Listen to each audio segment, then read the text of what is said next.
पाथर पूजे हरी मिले तो मैं पूजू पहाड़, ताते वो चक्की भली पीस खाए संसार। काकर पाथर जोड़कर मस्जिद लई बनाए, तापर मुल्ला बांग दे क्या बहरा हुआ खुदाए। धार्मिक पाखंड के विरुद्ध इस तरह की वाणियाँ पहचान है उस संत की जो अध्यात्म का आधार है, जिनकी वाणी के बिना सब संत समागम अधूरे होते हैं। हम बात कर रहे हैं कबीर जी की, काशी वाले उसी धाड़क कबीर की जिनकी महिमा सभी धर्म ग्रंथ करते हैं। कबीर जी ने हर प्रकार के धार्मिक सामाजिक पाखंड का अपनी मार्मिक वाणियों द्वारा घोर विरोध किया और हमें एक नई दिशा व सद्ज्ञान देने का अटल प्रयास किया। वेद पढ़े पर भेद न जाने, बाँचे पुराण 18, पत्थर की पूजा करें भूल गए सिरजनहारा। कबीर गला काट बिस्मिल करें, वे काफिर बेबूजम, औरा काफिर बता वही अपना कुफर न सूजम।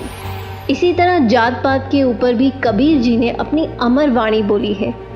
काहे को कीजे पांडे छूत विचार, छूत ही ते उपजा सब संसार। हमरे कैसे लोहू तुमरे कैसे दूत, तुम कैसे ब्राह्मण पांडे हम कैसे सूत। कबीर जी इस तरह की वाणी सुनाते ही रहे और यही संदेश सुनाते सुनाते अपने सतलोक में सह शरीर चले गए। और कबीर साहिब जी जाते जाते भी 120 वर्ष की आयु में ऐसी भ्रांति को दूर कर गए जो उस समय पंडितों ने फैला रखी थी। काशी के तो पंडित कूके मगर मरो न कोई, वातो पृथ्वी सूची नाही, त्रिशंख पड़ा बिलाए।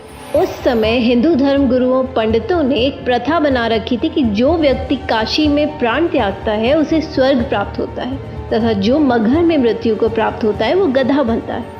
कारण यह बताया जाता था कि मगहर नगर शिव के श्राप से श्रापित है। वहाँ की आमी नदी भी शिव जी के श्राप से सूख गई थी। यह धर्म गुरुओं का मनमाना आचरण बताते हुए पूर्ण परमात्मा कबीर साहिब जी कहते हैं, भूमि भरोसे बूढ़ ही कल्पत है दहुदीन, सबका सदगुरु कुल धनी मगहर बये ल्योलीन। इस वाणी में कबीर साहिब जी समझाते हैं कि मनुष्य स्वर्ग जाएगा या नरक, यह मनुष्य के कर्म आधार से निर्धारित होता है। परमात्मा कबीर साहिब जी कहते हैं कि भक्ति करनी चाहिए, भक्ति नहीं करने वाला व्यक्ति दुनिया की किसी भी जगह मृत्यु को प्राप्त हो उसे नरक ही प्राप्त होगा। मुक्ति खेत मथुरापुरी वहाँ कीना कृष्ण की लोल, कंस केसी चानौर से वहाँ फिरते डामाडोल। परमात्मा कहते हैं कि मथुरा जिसे आप लोग मुक्ति का धाम बताते हो क्योंकि श्री कृष्ण जी ने वहाँ लीलाएं की थी, लेकिन उसी मुक्ति धाम में कंस केसी चानौर की दुर्गति से मृत्यु हुई। परमात्मा कहते हैं कि स्वर्ग नरक कर्म आधार से प्राप्त होते हैं, किसी जगह विशेष पर मरने से नहीं। कबीर जी ने इसी भ्रम का निवारण करने के लिए कहा कि मैं मगहर में अपना शरीर छोड़ूंगा और तुम सब देखना कि मैं कहाँ जाऊंगा। इस बात से हजारों की संख्या में लोग निश्चित दिन मगहर में पहुंच गए। कबीर जी ने कहा कि मैं बहते पानी में स्नान करूंगा। राजा ने बताया कि यहाँ एक आमी नदी हुआ करती थी जो भगवान शिव के श्राप से सूख चुकी है। कबीर जी ने उस नदी की तरफ अपने हाथ से इशारा किया जैसे ट्रैफिक पुलिस वाहनों को चलने का इशारा करती है। इशारा करते ही थोड़ी दूरी पर एक बम फटने जैसी आवाज़ आई और नदी पानी से भरकर चल पड़ी। सभी ने यह लीला देखकर कबीर जी की जय जयकार की और नदी में स्नान किया। कबीर परमात्मा की लीला का आज भी जीवित प्रमाण है और आज भी आमी नदी में पानी बह रहा है। मगहर के नवाब बिजली खान पठान व काशी नरेश वीर देव सिंह बघेल जो कबीर जी के शिष्य बन चुके थे, वो दोनों ही अपनी अपनी सेना लेकर वहां पहुंच गए थे। स्नान करने के बाद कबीर जी ने उनसे पूछा कि सेना किस लिए लाए हो। दोनों राजाओं ने गर्दन नीची कर ली।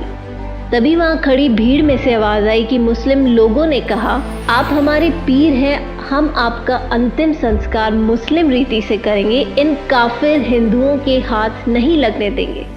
हिंदुओं ने कहा कि हम कटकर मर जाएंगे लेकिन भगवान आपका शव इनके हाथ नहीं लगने देंगे। दोनों धर्म के लोगों को एक दूसरे को मरने मारने पर उतारू देख कबीर जी ने कहा कि अरे नादानो, क्या 120 वर्ष तक तुम्हें यही शिक्षा दी मैंने। सभी शर्मिंदा हो गए। कबीर जी ने आदेश दिया कि यदि आपस में लड़े तो तुम सबको मेरी 3 तलाक है। मेरे जाने के बाद शरीर के स्थान पर जो कुछ भी मिले आधा आधा बांट लेना, लेकिन लड़ना मत बच्चों। भक्तों ने एक चद्दर बिछाकर उस पर सुगंधित फूल डाल दिए। उस पर कबीर जी लेट गए। एक चद्दर ऊपर डाल दी, थोड़ी देर में आकाशवाणी हुई, उठा दो पर्दा, इसमें नहीं है मुर्दा। लोगों ने जब आसमान की तरफ देखा तो एक अद्भुत प्रकाश ऊपर की ओर जा रहा था। आकाशवाणी में कबीर साहिब जी ने पंडित और ज्योतिषियों से कहा कि खोलो अपने पत्रे और देख लो मैं कहाँ जा रहा हूँ। सबने देखा और कहा कि यहाँ तो सब नक्षत्र ही बदल गए हैं, ये तो स्वर्ग से भी ऊपर की ओर जा रहे हैं। तभी तुरंत चद्दर हटाकर देखा तो दोनों चद्दरों के बीच में सुगंधित फूल मिले, जिसे देखकर सभी हिंदू मुसलमान जो लड़ाई करने वाले थे वो आपस में लिपटकर फूट फूट कर रोने लगे। सभी एक दूसरे के गले लगकर इस प्रकार रोने लगे जैसे बच्चों की माँ मर जाती हो, जैसे वो अनाथ हो गए हों। संत गरीबदास जी की अमर वाणी है, काशी तज गुरु मघर आए दोहू दीन के पीर, कोई गाड्डे कोई अगन जरावे ढूंढा ना पाया शरीर। आधे फूल एक चद्दर हिंदुओं ने व आधे फूल और दूसरी चद्दर मुसलमानों ने ले ली और वहीं पर साथ साथ यादगार बना दी। इसका प्रमाण मगहर में आज भी है और पूरे विश्व में केवल मगहर को छोड़कर ऐसी कोई जगह नहीं है जहां एक व्यक्ति की एक ही स्थान पर समाधि और मजार दोनों हो। अतः कबीर जी हमें जाते जाते भी ये संदेश देकर चले गए कि हिंदू मुस्लिम दो नहीं भाई, दो कहें सो दो जग जाई। कहाँ तो दोनों के बीच भयंकर युद्ध होना था और उसके विपरीत परमात्मा की दया से दोनों दीन हिंदू मुसलमानों में भाईचारा बढ़ा। लेकिन परमेश्वर दयालु है, उन्होंने जाते जाते भी उस अनर्थ को टाल दिया। तभी तो कहते हैं, आग लगी आकाश में झरझर पड़त अंगार, संत न होते जगत में तो जल मरता संसार।